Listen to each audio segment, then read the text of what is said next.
আসসালামু আলাইকুম। কালো জিরা এবং মধু এই দুটির কথাই কোরআন এবং হাদিসে এসেছে। দুটির মধ্যে রয়েছে অসংখ্য শেফা।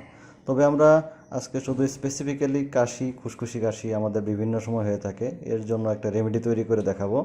এখানে এফিসিওপের মধু এবং এফিসিওপের কালো জিরার তেল ব্যবহার করেছি।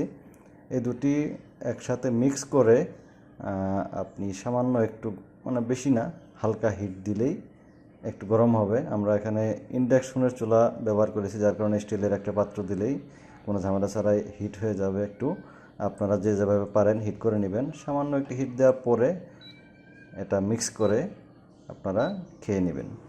আর এটা আমরা অনেক দিন যাবৎ ঘরে ব্যবহার করি।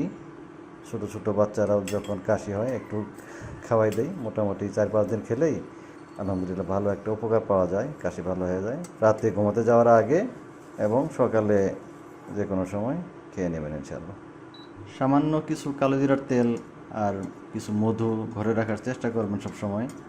বিভিন্ন সিজনাল সমস্যা, কাশি, ঠান্ডা কাশি, জ্বর বা বিভিন্ন ধরনের সমস্যায় আমরা যদি এই দুটির মিশ্রণ একটু করে খেয়ে থাকি, অনেক ধরনের উপকার পাওয়া যায়।